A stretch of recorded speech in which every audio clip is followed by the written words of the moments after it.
Hello, everyone, and welcome to another PNP Live. My name is Bashan. I'm part of the event staff with Politics and Prose.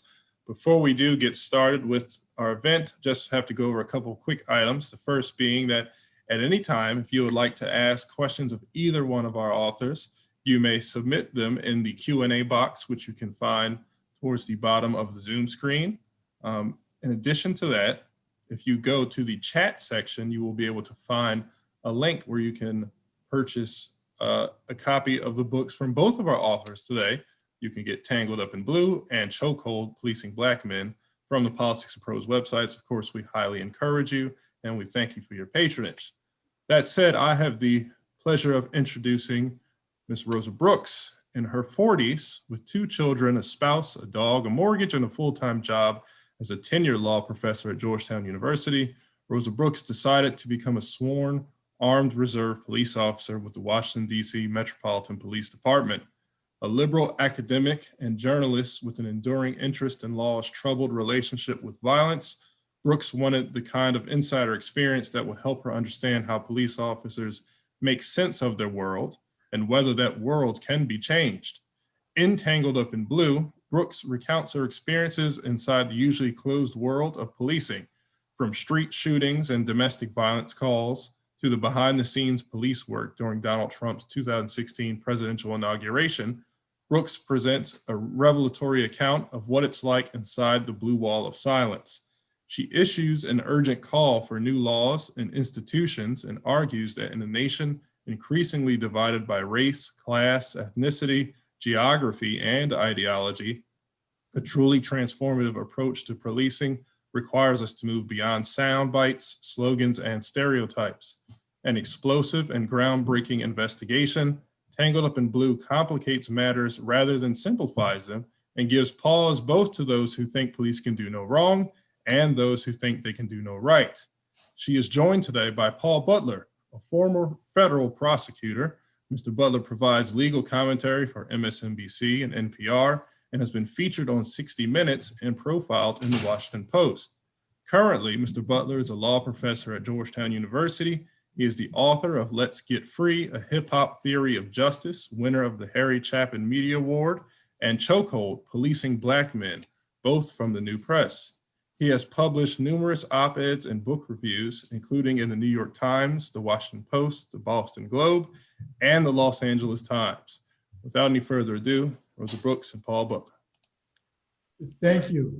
So first things first, everybody should stop what they're doing and buy Tangled Up in Blue. You can click on the link and not just purchase this book, but read it.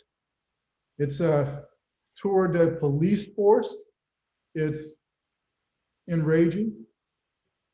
It's mad funny.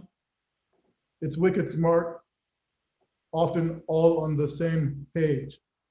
So my friend and colleague, Rosa Brooks, tells stories out of school, and they really do inspire and enrage everybody from the Black Lives Matter crew to the Blue Lives Matter crew.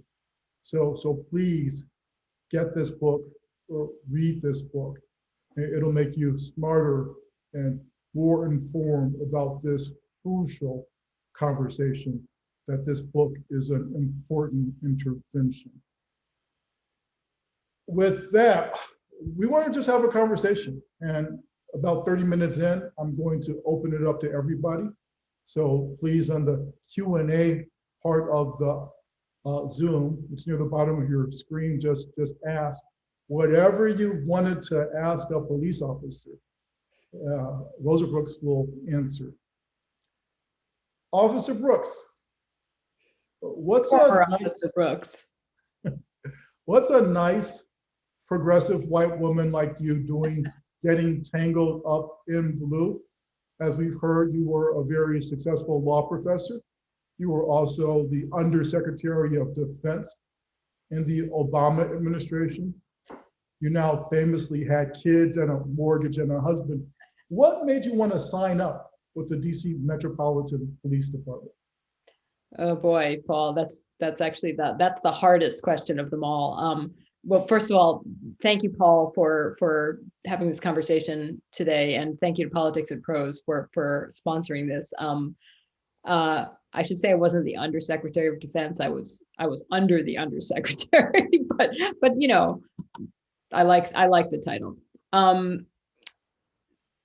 It's a really hard question. It's the one that I had the hardest time answering, either for other people in the book or frankly for myself. When I learned about this program, and Washington, D.C. is quite unusual. It's got this program where you can volunteer to be a police officer, and you go through the police academy and they give you a badge and a gun. And this is completely weird, right? That they will give law professors a badge and a gun. It's not a good idea, probably, especially not to give them to writers, obviously, as we see. And I when I heard about this program, I just thought, that's so bizarre. You know, they would let me be a cop. I want to do that. And why? Partly, I was just frankly curious. It's a little bit like George Mallory asked why he wanted to climb Mount Everest, because it was there. It was there. And once I learned about this program, I just thought, I've got to find out what that's like. And part of it, you know, probably I read too many detective novels when I was a kid or something. I don't know. But part of it is that throughout my career, from the very beginning, I've been fascinated by the relationship between law and violence, and by the stories people tell to try to make sense of the violence they commit, the violence other people commit, you know, to justify it, to delegitimize it.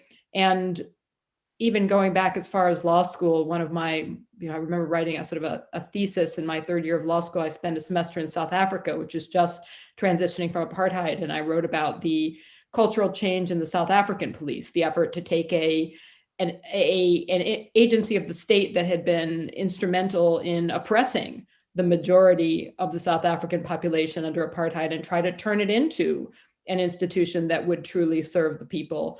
So I'd always been fascinated by policing, and it just seemed like an incredible opportunity to go behind that blue wall and understand a little bit more about how cops make sense of their roles, how they make sense of their lives, and whether any of it makes sense. And you had worked at the Defense Department, and there's lots of interesting analogies that your scholarship has explored between police work and military work. How did your experience at the Defense Department inform what you were thinking while you were a rookie cop? Yeah.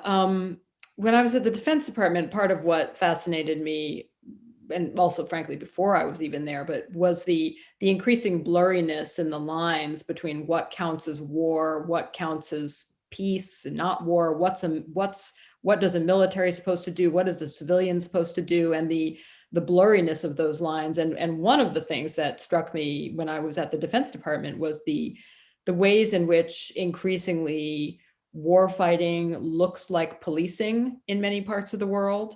You know, especially during the last 20 years, the post 9/11 era, a lot of what the American military does would resemble what many Americans would think of when they think of terms like community policing or community-oriented policing. And you know, the sort of the age of kind of heroic combat, either, you know, a bunch of guys on horses riding with their, you know, waving their spears at each other, is long over. But even the images of warfare that we all kind of internalized from these World War II movies, right? These massive firefights, and they're more and more rare, and increasingly the experience of conflict looks like policing in a lot of places. And I was interested in the ways, obviously, we've all been hearing and talking in this country about police militarization. I was interested in the other side of that too, the degree to which increasingly in the US, policing sometimes looks like war, just as war looks like policing. And it especially looks like preparation for war in the District of Columbia as we speak.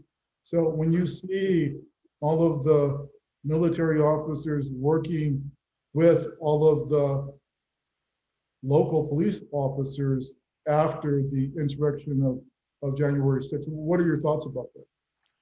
Yeah, I mean, it's it's interesting because I think the more experience I had with the world of policing, the more it seemed to me that the title of my last book was How Everything Became War and the Military Became Everything. And it almost seemed to me that you could write a book called How Everything Became Crime and Policing Became Everything. And I do think that we have seen an increasing blurriness where we literally now see, as you said, Paul, police operating side by side with National Guard troops. We came very close over the summer to seeing active duty troops called in by President Donald Trump, former President Donald Trump, during the racial justice protests. Trump threatened to invoke the Insurrection Act, which would allow him to summon up active duty troops, put them in American streets to suppress an insurrection, protect federal property. In the end, he didn't do that, but he came very, very close to that. And then we were sort of seeing a complete blurring. I think it's a hard one. It's both totally shocking, right? And I think maybe we'll talk a little bit about the events of January 6th, the failed insurrection at the U.S. Capitol. It's simultaneously totally shocking and appalling to see this heavily militarized presence, whether they're cops, whether we call them cops, or whether we call them soldiers. Increasingly, they look the same, right? And it's both quite shocking to see that. It was shocking and completely inappropriate to see that in the context of the summer's racial justice protests. On January 6th, I think a lot of Americans looked and thought, boy, we could have used a little more of that to keep that mob of people out of the Capitol. And I think that's one of the toughest things to wrestle with is, well, are there times when, for better or for worse, we do need that kind of heavily armed presence to stop a group of people from doing something really bad? Well, how do you know which those are? Say that again? Doesn't MPD, your former, we can't say employer because you were a volunteer, but your former organization, does DC need the military or the National Guard to do police work, do you think? You're the expert. You're a police officer, the military official. Yeah. No, it's a good question. I don't know the answer, right? I mean, the DC police, DC is simultaneously, like many American cities, over and under policed, depending on how you look at it. It has more police of various sorts per capita than any other American city, because in addition to the DC Metropolitan Police Department, there are entities such as the Capitol Police, the Secret Service Armed Police, the Zoo Police, don't forget the Zoo Police. The Zoo Police, the Bureau of Printing and Engraving has to have its own police force. So we've got all these cops, which does translate into a higher per capita arrest rate. The more cops you put on the ground, they're probably going to make more arrests because that is what they're trained to do. At the same time, when you get something on the level of what happened on January 6th, it does raise a real question, a sort of a definitional question. What was that? Was that crime? Was that an attempted armed insurrection?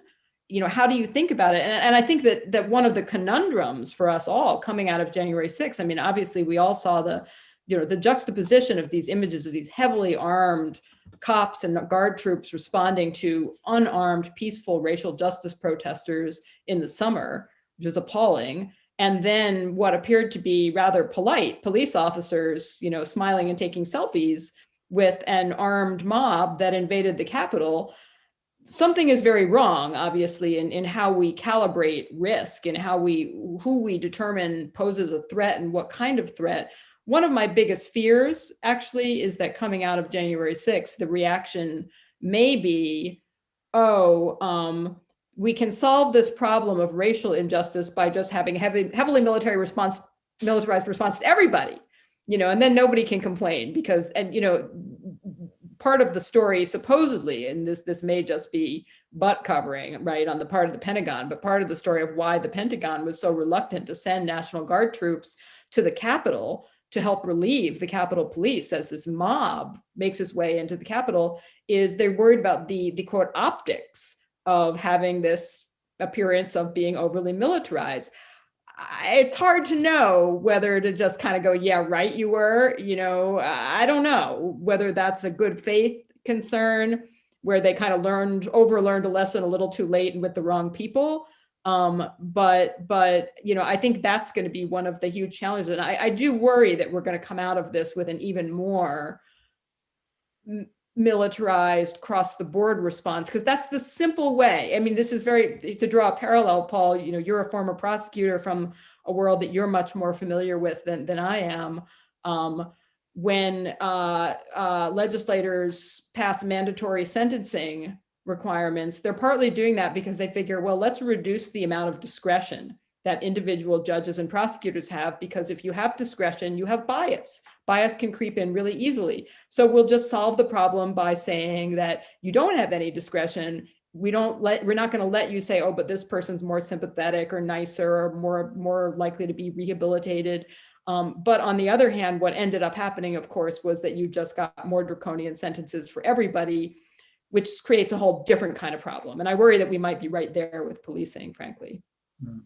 So another maybe easier question about war.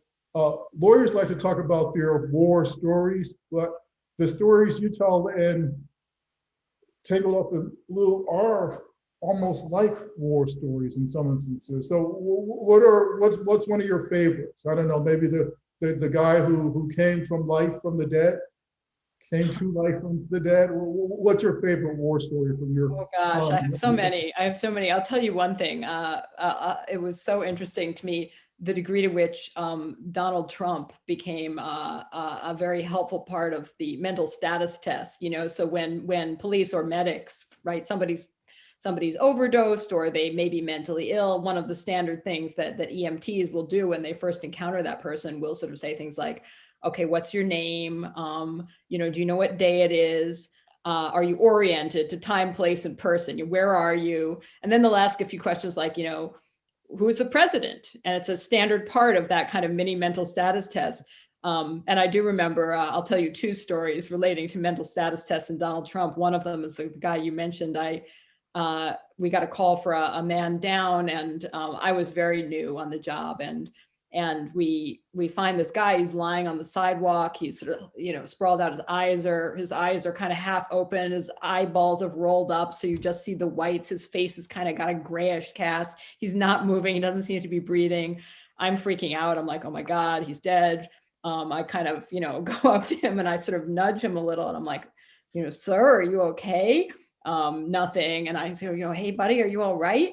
And suddenly he kind of springs back to life. And I'm like, oh my God, he's not dead. He's alive. And he's like, what, where am I? And the ambulance by this point is rolling up, and the medics get out and they say to the guy, what's your name? And he doesn't seem to know he's like, whoa. They're like, what day is he? He's like, oh, I don't know. And they say, who's president? And then they say, who's president? He goes, and he looks really confused. And he goes, is Donald Trump the president? And the medic says to him, yeah, sorry, man. And he's like, oh, and then he closes his eyes with much more determination this time.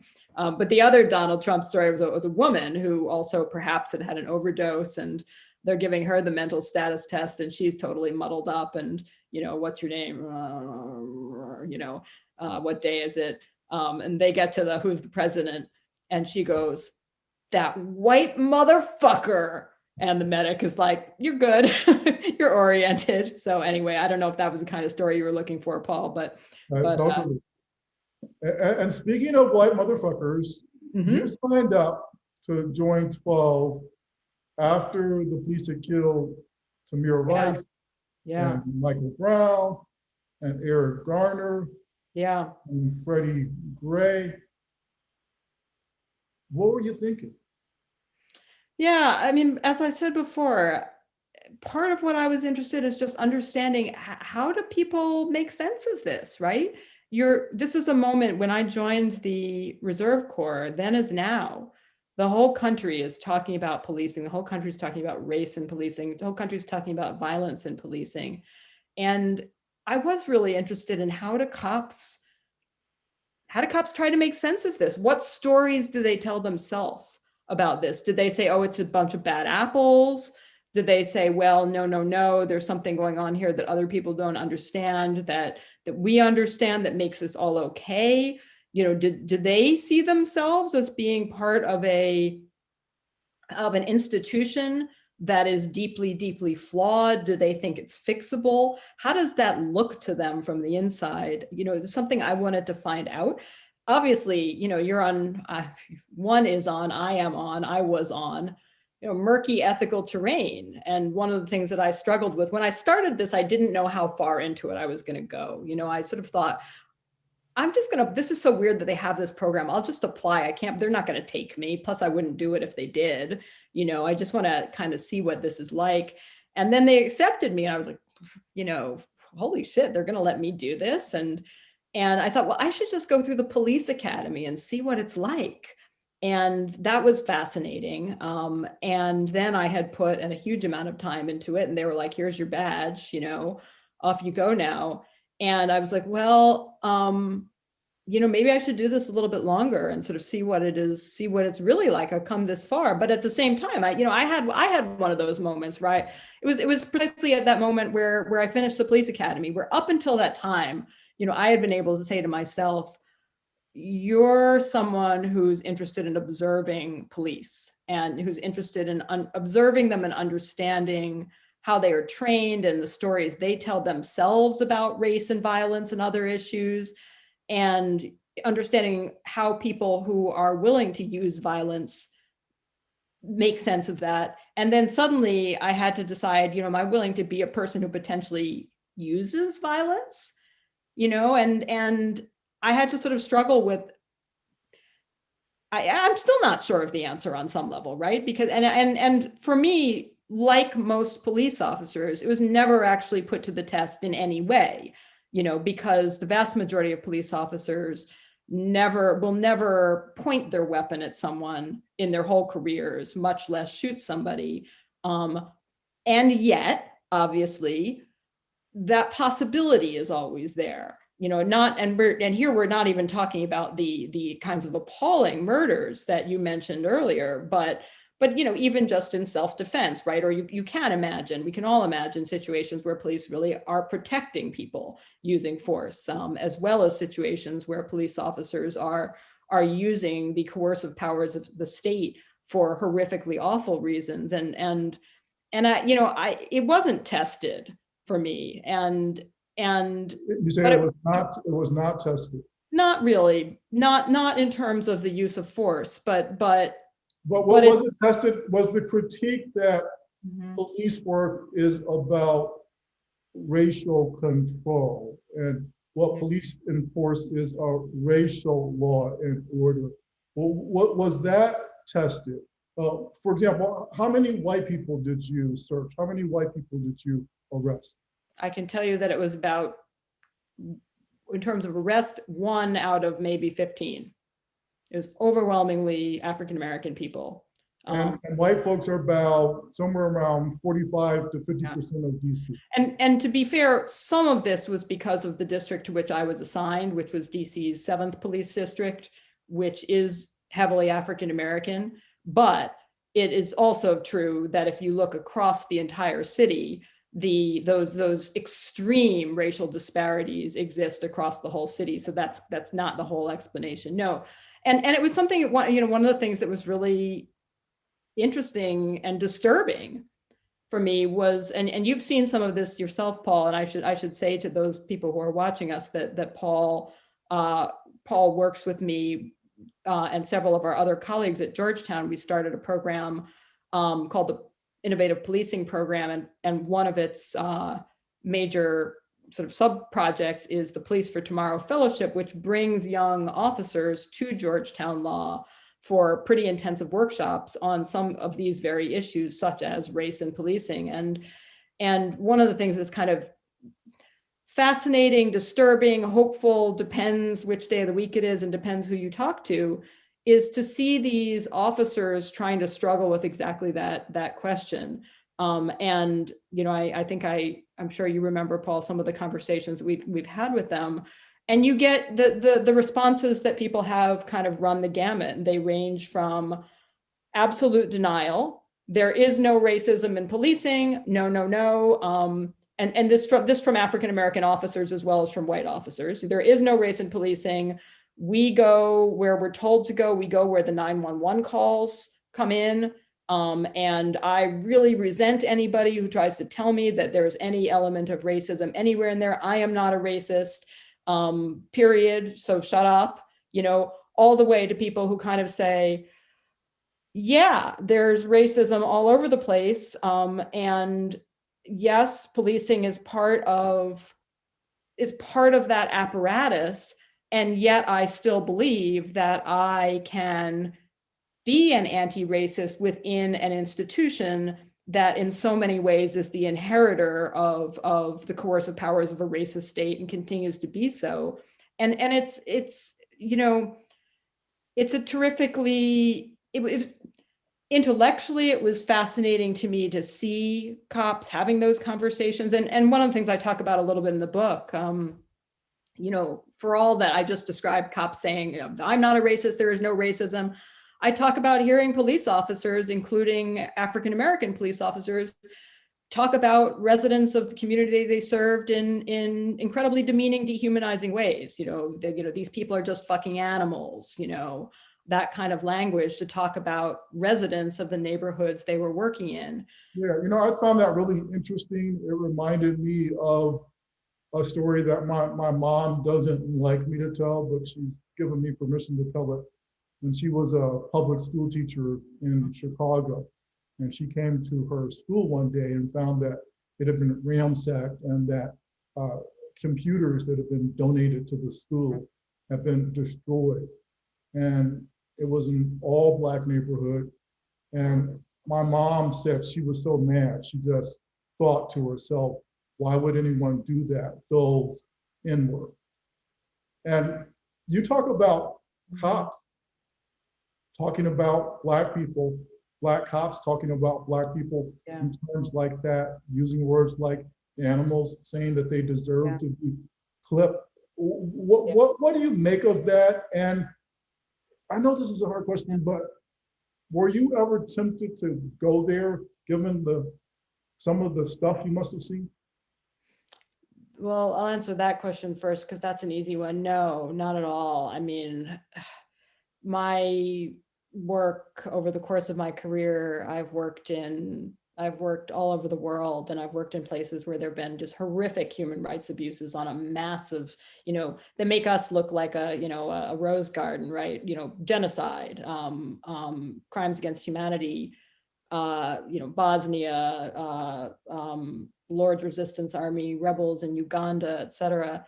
And one of the things that I suppose one of my takeaways from all of this is that, number one, the bad guys are never that bad, even the people who behave the worst. Usually there's some story about how they got there and what leads them to behave the way they're behaving. And that doesn't excuse bad things, whether it's, vandalizing, breaking the computers at the school your mother worked at, or homicide, or, armed robbery. And I think that's something that maybe actually we can come back to is crime is real. And criminals, we may feel sorry for them. We may feel like the system that locks them up is full of injustice, including racial injustice.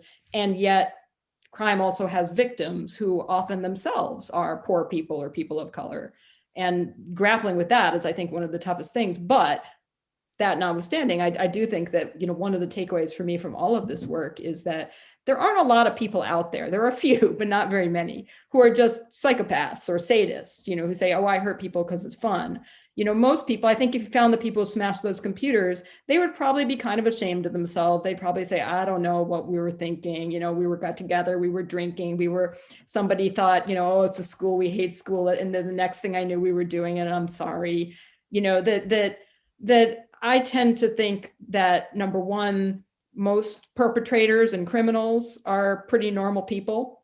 And when you ask them what happened, they often have stories that you think, yeah, that could have been me. I could sort of see that being me. And most people who are the quote unquote good guys who never do anything bad, often that's a form of moral luck, that they just haven't been in circumstances that push them to do that.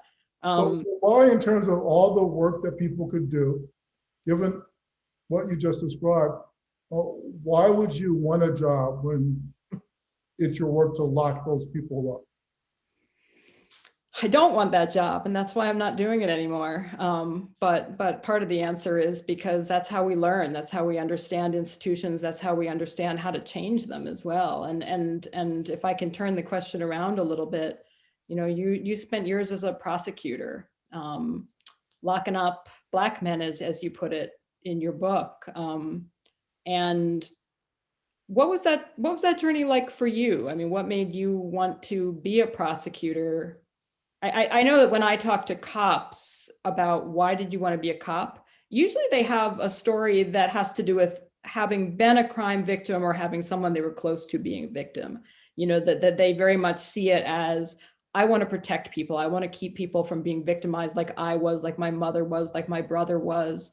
And some of them do become deeply disenchanted with the kind of role they're playing and leave. Others of them believe they can stay and do good things, but you went into, you became a prosecutor. What were you thinking, and why did you change your mind? So I said I became a prosecutor because Mhm. I don't like bullies. I stopped being a prosecutor because I don't like bullies. Mhm. So I grew up on the south side of Chicago, and I was a victim of some of the stick-up boys, and nothing serious, but it wasn't a whole lot of fun. It also wasn't fun to, as the cop cars rolled by, to have the officers look at me with suspicion. So I went into the prosecutor's office as an undercover brother, hoping that I could change things from within. But what I found is that rather than change the system changed me. Right. So I got gun ho, and I wonder if you could see that happening to even you, Rosa, if you'd stayed. Yeah, I'm not gonna, I think anybody who ever says, oh, I would never ever do those kinds of things is probably lying to themselves, including me. That we all start valuing the approval of our peer group. I think I got out before the peer group that mattered to me most could become that group. But yeah, I think people get co-opted, they get sucked in, their compass points change. And I think, just as you said, you left because you could see it was going to change you and you didn't want that to happen. And the same for me. There were a couple of arrests that I was involved in that just made me feel like I can't do this. I don't know, even in the interests of immersion journalism, even the interests of scholarship, I can't do it. I mean, that said, I don't regret it at all, being the overall. And I'm curious to know whether you have any regrets about having been a prosecutor, because I do believe pretty deeply that if you want to change things, you have to understand them.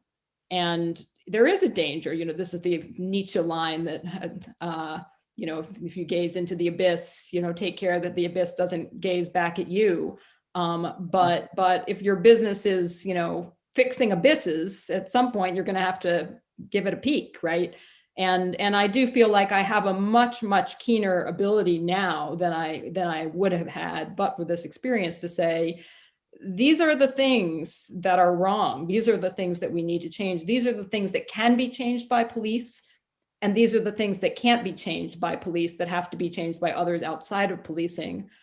Did you feel that way about, do you regret being a prosecutor? Or do you feel like, in the end, it's given you insights that you wouldn't have had otherwise? Can I say both? All of the above? Yeah. I have described myself as a recovering prosecutor. You never get over that feeling. Maybe it's part of what makes you want to do the work of pointing your finger. That's a bad guy. Yeah. But I was doing misdemeanors in the District of Columbia, Right. which means that I was locking up Black people for drug crimes and getting into fights. And then and now, if you go to criminal court in DC, you would think that white people don't commit crimes. It's not just the African Americans in Ward 7. If you go to the white communities, the majority of people who get locked up there are also Black. Yeah. Yeah. And that wasn't my reality in terms of my lived experience.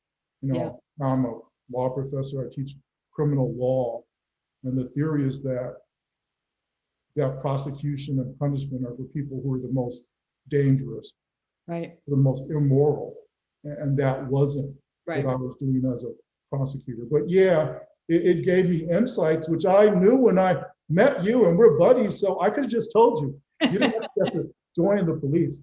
So one other question about race, then question about gender, and then I'm gonna open it up. So I see there are comments and questions in the Q&A, so I'm getting there really soon. So last question about race is, you know, sometimes Black people wonder what white folks say when we're not around. And I especially wonder that about white cops. And last week we had an example of two officers who didn't know that their body cam was on, talking about how Black people actually had it good during slavery because we had full employment. Right. Is it these guys in South Carolina or somewhere? Yeah. Yeah. Did white cops ever say things to you that you thought were? Not in my presence, no, or rather, let me rephrase that. White cops in my presence never said anything worse to me about members of the community than Black cops sometimes said in my presence. And I don't have the slightest doubt that there are overtly racist white cops in the DC Police Department, as in every police department. But certainly I didn't see that expressed overtly during my time there. Although, you know, what I did see was a lot of cynicism from Black and white cops alike. I did see a lot of people trying to do the right thing within a system that was all wrong, you know, and I think that gets us to the issue of, well, there are things that police can change about policing, and there are things that only legislators, prosecutors, judges, and all the rest of us as citizens can do to fix policing, right? That cops enforce laws that they don't make, right? And if we're going to have a city council, you know, in DC that's going to criminalize all sorts of ridiculously trivial misbehavior and say to the cops, hey, enforce that, you know, you're going to get bad outcomes, even if you have it there, you know. And this is a point that you make very powerfully, Paul, in your book, Chokehold, that the problem is not, you know, we've got bad apple, sadist, racist cops. The problem is that normal, good policing functions in terrible ways that hurts communities and in particularly is harmful to people of color. And I certainly saw a lot of cops struggling with that. One other thing I just add, well, two other things actually I'd add, one of which is a question for you. One of the pieces of this I think we don't talk about that much is the class piece, because I think that's a pretty powerful piece too. And obviously the African-American community in DC is also not homogeneous itself, and there are real cleavages, some of them along class lines. And sometimes that was what you also saw coming out, was a kind of a classism as much as racism, a kind of, well, these pathetic people, they don't know right from wrong, which I think that's a really hard one to kind of completely disentangle. But the other piece I think, and this is something that you really wrestle with in your book, Paul, is what I mentioned before, which is crime is real too, and victims are really hurt. And I think, you know, one of the things that I still really struggle with is, you know, in the long run, right, when we're all dead, as the, you know, the Keynesian quip is, you know, in the long run, we could abolish the police and we could do all sorts of awesome things. But in the short run, here we are. And what do? You know, we've got crime and people who are being victimized. We have policing, which is an institution that is deeply unjust and racist in so many ways. How do you get from here to there while recognizing that crime is real too? And how do you grapple with that? I listen to what people from the community said. And, you know, we can talk about defund the police, and a lot of people in the community say that if that means no officers on the street, that doesn't work for them because they are more concerned about violence from the guys in the corner than they are violence from the officers. And other folks say, hell no, that the police make them feel less safe. And if your experience with the cops is that they are the people who jumped your grandbaby when he was just trying to walk to school, and that when the neighbor around the way got robbed, they didn't even try to solve it, then I understand the search for public safety delivered more productively. I also learned from my friends who are police officers and prosecutors, and you were characteristically modest about our Policing for Tomorrow program. You started it, and it's been so innovative that it's being copied all over the country.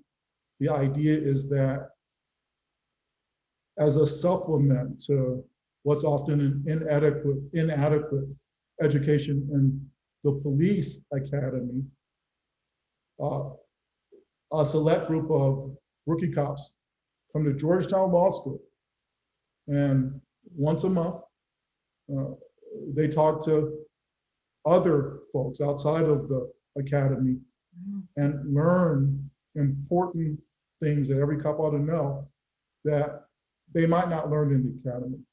And I think it's been transformative. And I think we'll see evidence of that soon as some of our young cops become leaders in the academy.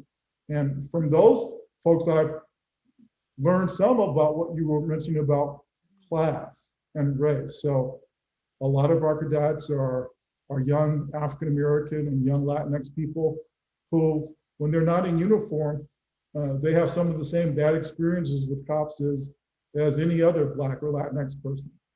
And they get that. And that's part of why they wanted to be a police officer. And again, I wonder, there's a hip hop song, what happened to that boy? You know, sometimes you wonder what happens to those young officers who are every bit as idealistic as our young law students who come in to do public interest law. And speaking of songs, my last question. I didn't know the song Tangled Up in Blue. So I learned from you that it's a Bob Dylan song. The songs I know about cops are hip hop songs, and I don't think I could say their name at a Politics and Prose event. Oh, you can. Okay, well, you know the famous one about doing something to the police, right?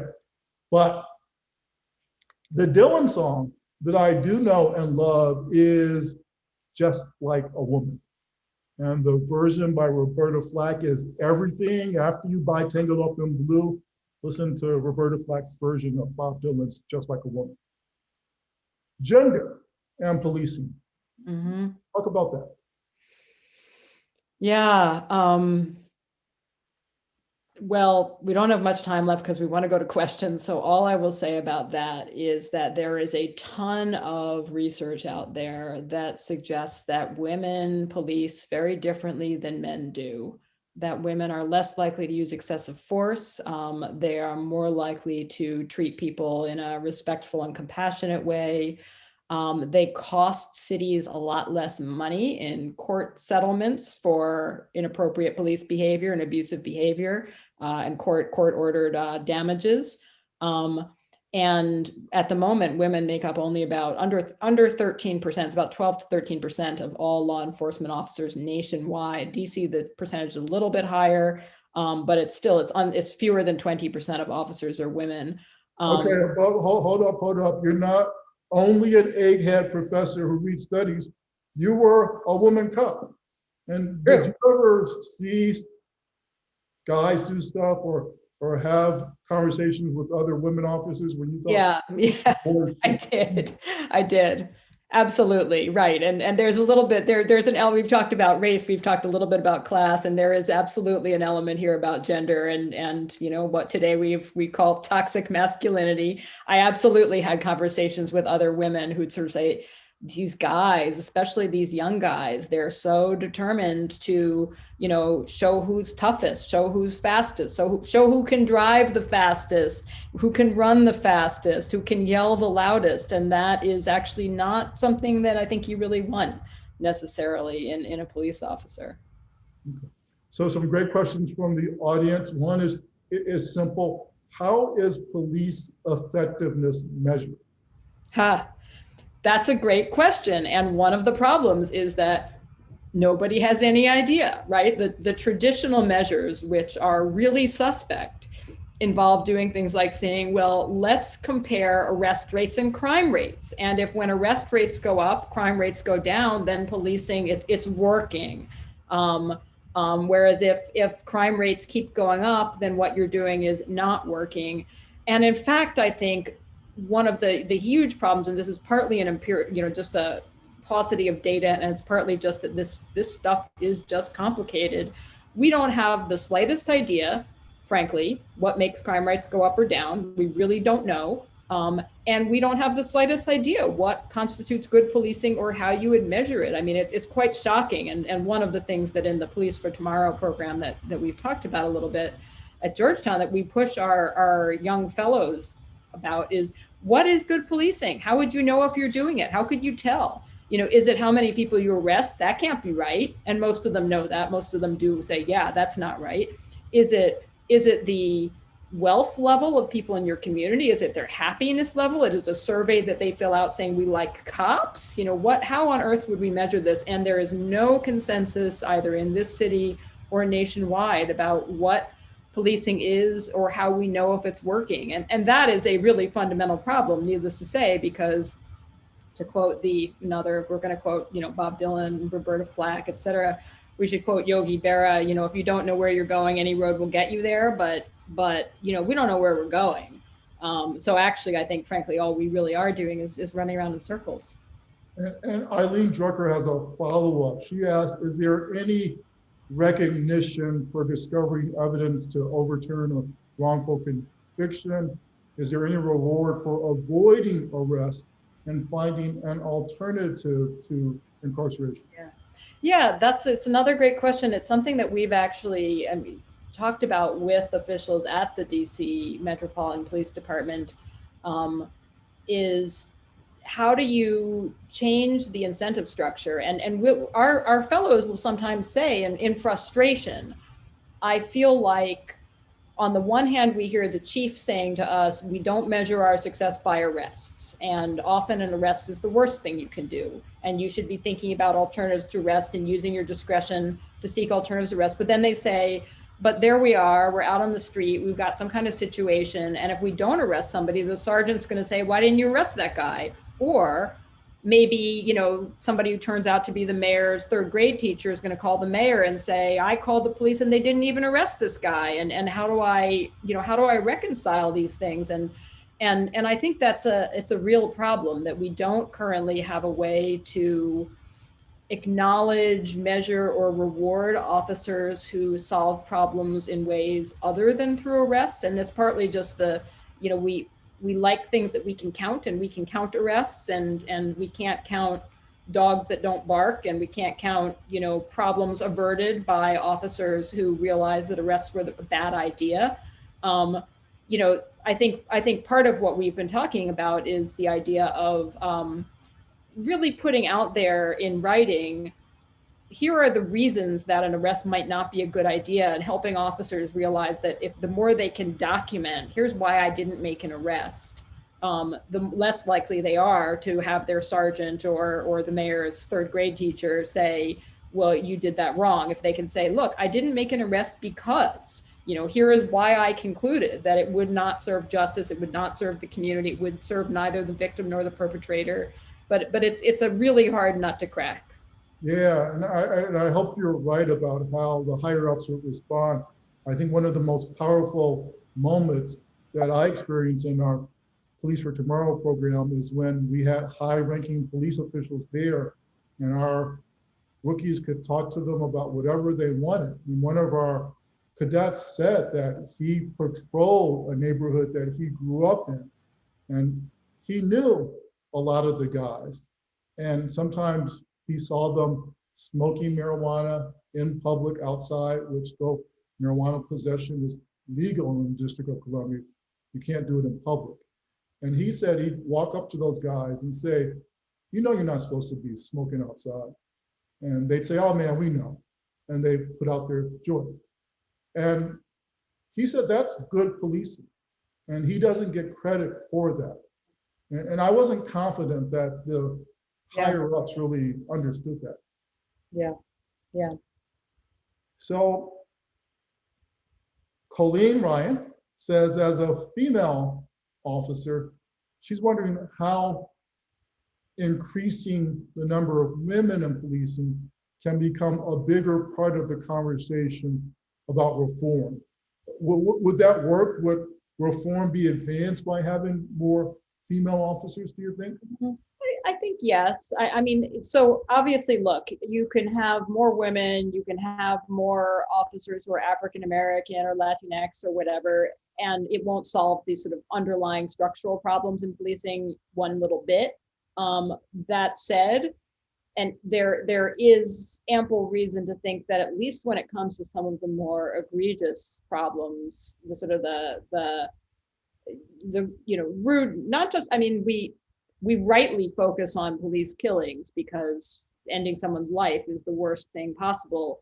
But I think sometimes that deflects our attention away from the kind of day-to-day indignities that policing involves for many, many people. And just to put a pinpoint there, one of the most powerful sections of the book was when you describe what it's like to search someone as a police officer. Can you talk about that?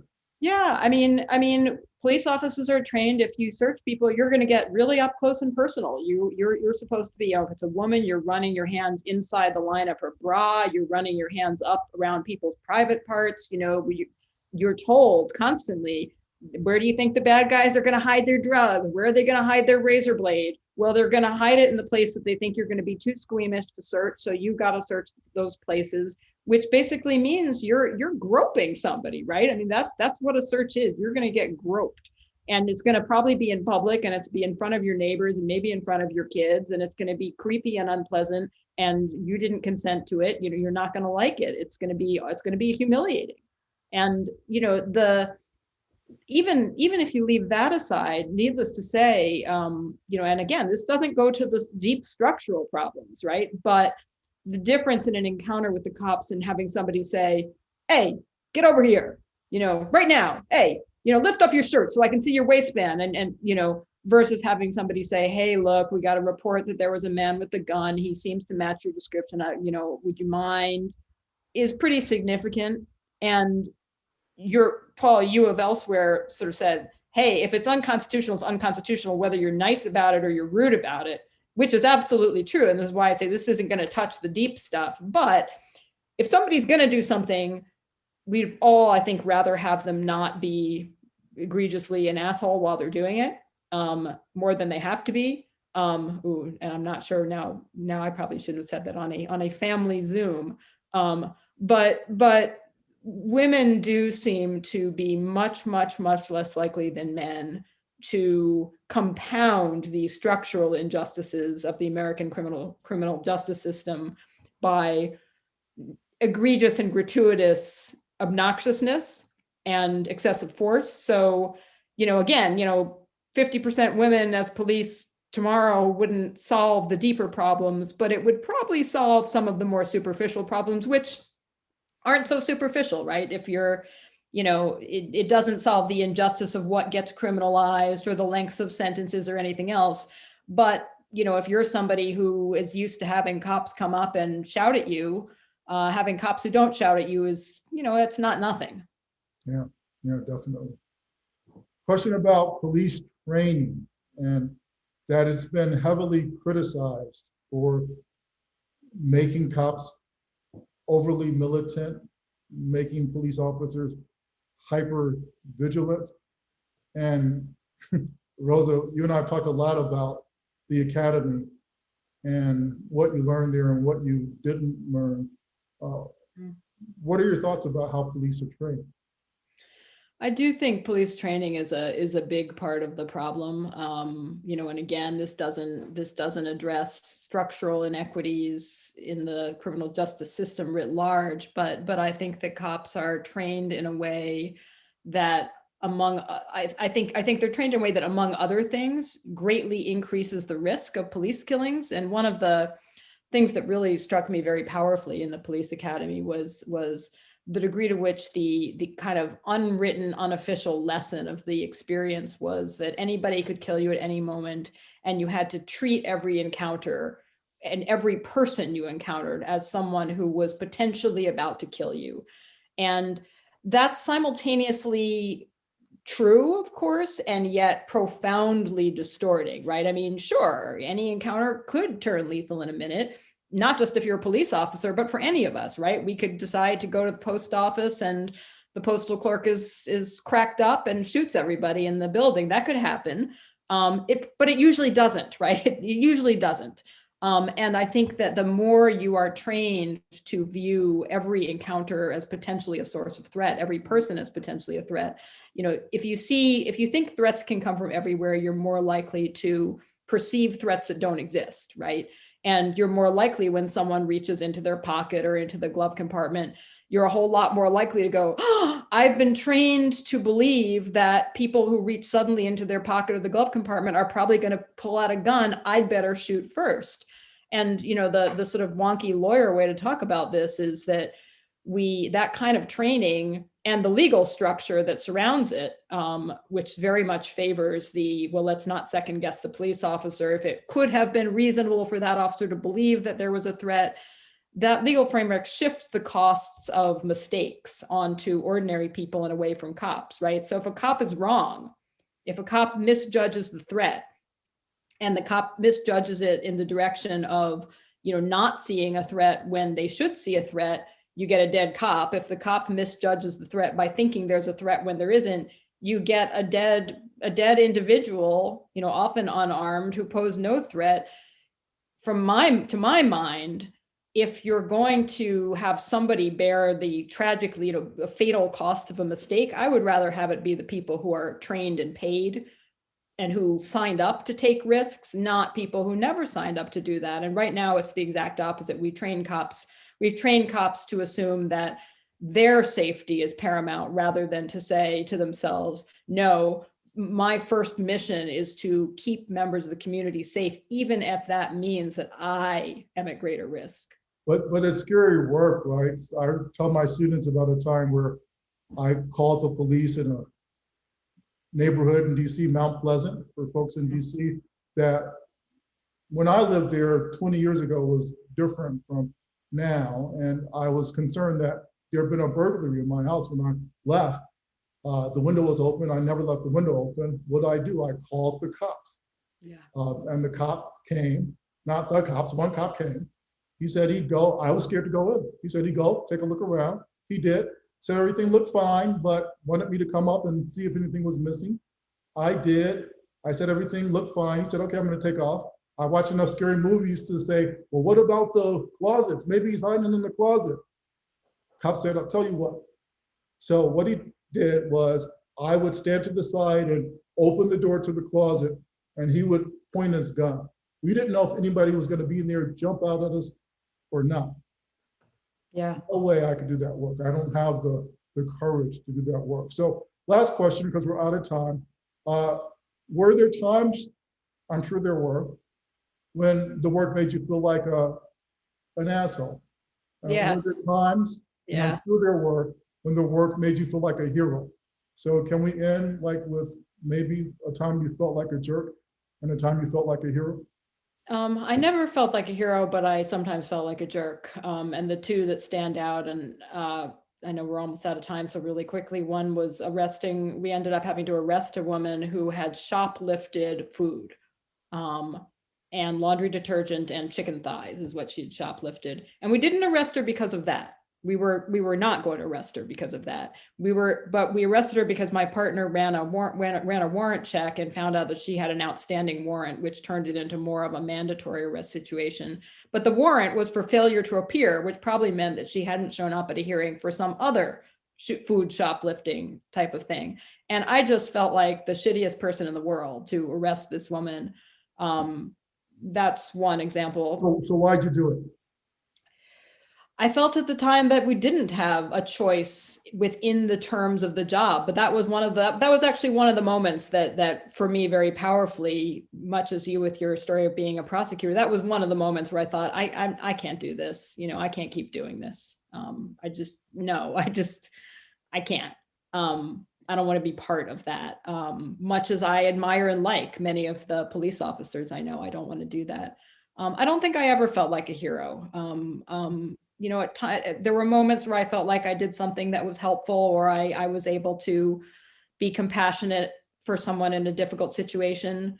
But I don't think that makes anybody a hero. I think that's the least we should be able to expect of any human being, and especially of people who are trained and paid by the government.